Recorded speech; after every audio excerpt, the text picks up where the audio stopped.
जय श्री कृष्ण। आइए मेरे भाई बहन, भागवत ज्ञान की परिचर्चा में हम पुनः प्रवेश करें।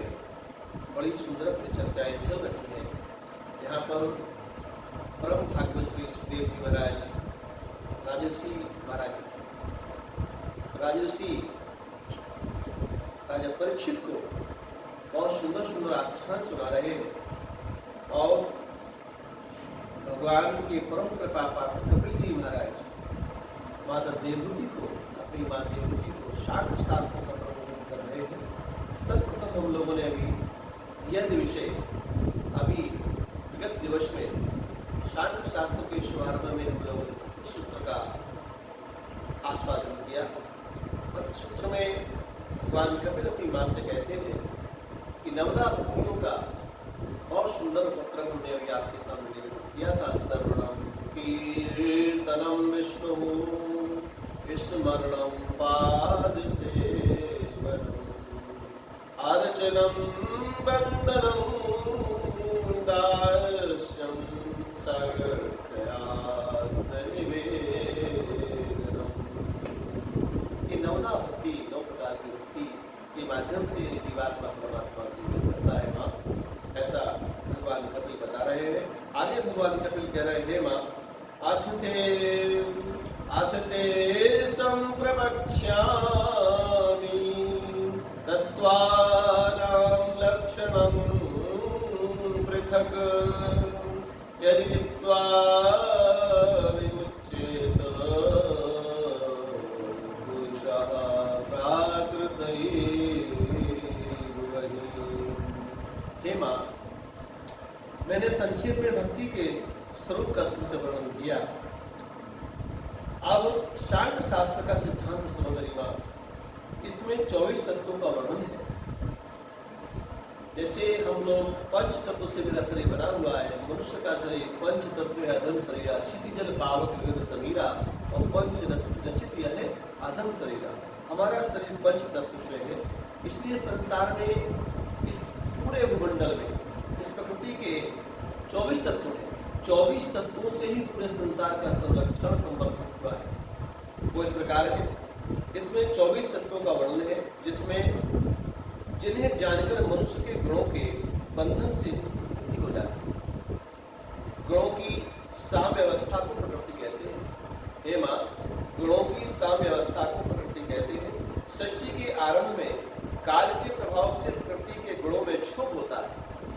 काल के प्रभाव से प्रकृति के गुणों में क्षोभ होता है और तभी तीनों गुण पृथक पृथक हो जाते हैं।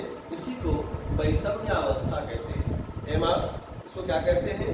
इसको वैषम्यावस्था कहते हैं। क्षोभित प्रकृति में जब भगवान वीर्य यानी चित्त शक्ति का आधान करते हैं, तब महत्व उत्पन्न होता है। महत्व उत्पन्न होता है और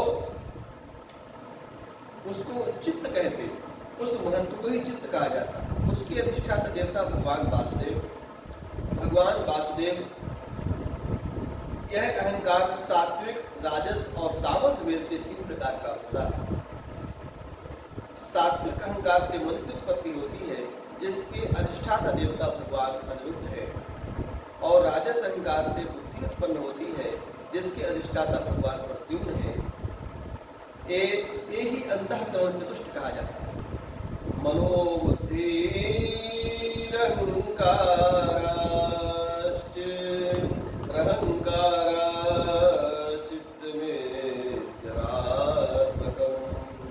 चतुर्धा लक्ष्यते वेदो लक्षण रूपया। ये चतुर्धा मन हमारा चित्त है। मन हमारा एक दर्पण की तरह है। मन, बुद्धि, चित्त और अहंकार, ये मन चतुष्ट है हमारा। हृदय चतुष्ट है हमारा। मन, बुद्धि, चित्त, अहंकार, ये बहुत विलक्षण है साहब। कहते हैं कि हमारा मन एक दर्पण की तरह है, हमारा मन एक शीशे की तरह है। जिससे हनुमान चालीसा में आपने सुना होगा, पहली पंक्ति है, श्री गुरु चरण सरोज रज निज मन मुकुर सुधारि, और वर्णो रघुवर विमल यश जोदायक फल चारि। निज मन मुकुर सुधारि। एक शब्द आता है, निजी मन मुकुर सुधार। अपने गुरुदेव की चरण रूपी रज को माथे पर लगा करके, अपने गुरुदेव रूपी चरण रज को माथे पर अंजन के रूप में अपने माथे पर अपने लेप लगा करके निज मन मुकुर सुधार, अपने आप को अपने मन रूपी मुकुर में, मन रूपी जो मुकुर है यानी आईना है, शीशा है, दर्पण है, उसमें अपने आप को देख करके अपना सुधार करें। कितना सुंदर भाव है। व्यक्ति अपने मन रूपी दर्पण में, मन रूपी शीशे में अपने आप को निहारे, अपने आप को देखे और निरंतर सुधार करने की कोशिश करता रहे। व्यक्ति दूसरी गलतियां न देखे, दूसरी गलतियों को यदि देखता है इंसान तो वो अपनी गलती जिंदगी में कभी नहीं देख पाएगा।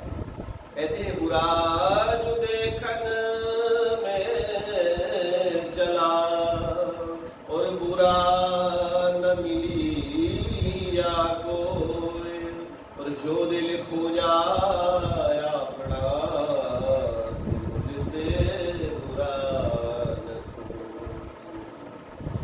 आप अपने आप को निहारिए, अपने आप का अवलोकन करिए।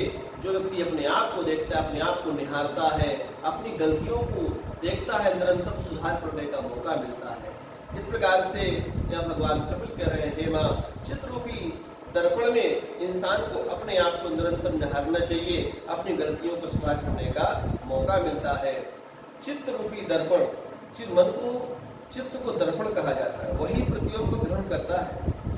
मन संकल्प विकल्प करता है और बुद्धि निश्चय करती है एवं अहंकार अभिमान करता है। अंतःकरण चतुष्ट के यही धर्म है। तामस अहंकार से पंच तन्मात्राएं अर्थात शब्द, स्पर्श, रस, रूप और गंध की उत्पत्ति होती है, जिनमें पंच महाभूत आकाश, वायु, तेज, जल और पृथ्वी उत्पन्न हुई। राजस अहंकार से पांच ज्ञानेंद्रिय, श्रोत इंद्रिय शब्द के लिए, त्वक स्पर्श के लिए, घ्राण गंध के लिए, चक्षु रूप के लिए और जिह्वा रस के लिए, तथा पांच कर्मेंद्रिय, वाक इंद्रिय भाषण के लिए, हाथ आदान प्रदान के लिए, पैर गमनागमन के लिए, वायु मल त्याग करने के लिए और उपस्थ इंद्रिय विषयानंद के लिए उत्पन्न हुई। इनमें प्रथम पांच के अधिष्ठा देवता भगवान द्विक वायु है, अश्विनी कुमार सूर्य तथा वरुण है और द्वितीय वहिन इंद्रिय विष्णु मित्र एवं प्रजापति है। पांच तन्मात्राएं, पंच महाभूत, अंतःकरण चतुष्ट और 10 इंद्रियां, ये ही 24 तत्व कहे जाते हैं। पंचभिर ब्रह्मा चतुर्भिर्दशभिस्तदा एतश्चतुर्विंशतिकं गणं प्राधानिकं विदुः। इस प्रकार से 24 तत्वों की उत्पत्ति माँ मैंने आपके सामने निवेदन की। इस प्रकार से 24 तत्व हमारे संसार में संसार से जगत, जिनसे जगत चल रहा है, परमात्मा के द्वारा उत्पन्न। और भगवान इस प्रकार से अंड से ब्रह्मांड की उत्पत्ति करने के लिए परमात्मा आगे बढ़ रहे हैं। परमात्मा ये संसारा पूरा समग्र जो सृष्टि, जो संसार है माँ, ये परमात्मा से इसका उद्भव हुआ है और अंत में है माँ, ये संसार भगवान में ही समाविष्ट हो जाता है। कहते हैं कि सिंधु से बिंदु और बिंदु से सिंधु, एक बिंदु की यात्रा सिंधु पर समाप्त हो जाती है, यानी वो बिंदु जो है वो सिंधु में जाकर के सिंधु बन जाता है। धन्य है। इसी प्रकार जीवात्मा और परमात्मा का जो मिलन है, जब तक भटकाव है, जब तक परमात्मा और जीवात्मा विलग विलग है। जैसे जीवात्मा और परमात्मा एकाकार हो जाते हैं, यानी एक बिंदु और सिंधु की यात्रा संपूर्ण हो जाती है। उसी क्रम में कहते हैं, एक तरफ है जीवात्मा, एक तरफ है परमात्मा, एक तरफ है जीवात्मा, एक तरफ है परमात्मा, बीच में है एक महात्मा। बिना महात्मा के वो जीवात्मा परमात्मा से नहीं मिल सकता है माँ। ये अवश्य जान लीजिए, सुन लीजिए, श्रवण कर लीजिए कि माँ, ये जगत के लिए समझने जैसी बात है कि जीवात्मा परमात्मा से मिलने के लिए ललाहित है, ललक रहा है, उत्सुक है, लेकिन उससे कोई महात्मा नहीं मिल रहा है। जब वह जीवात्मा किसी महात्मा के, किसी गुरु के शरण में जाएगा, किसी महापुरुष के शरण में जाएगा, तो वह उस जीवात्मा को वो महात्मा परमात्मा से मिला देगा। इसलिए हे मेरे भाई बहन, ये बिंदु और सिंधु की यात्रा तभी संभव है जब बीच में कोई महापुरुष आ जाए। इसलिए हे माँ, इस संसार में परमात्मा ने परमात्मा ने जो रचनाएं की हैं, परमात्मा की रचना कहते अंड से ब्रह्मांड की जो उत्पत्ति हुई है, उस उत्पत्ति में कल आपको हम अष्टांग योग के संदर्भ में निवेदन करेंगे। आज की कथा ही विराम ले रही है। कल की कथा अष्टांग योग के विषय में जो पतंजलि जी के द्वारा अष्टांग योग है वो सांख्य शास्त्र के अंतर्गत आता है और उसके संदर्भ में हम आपको निवेदन करेंगे।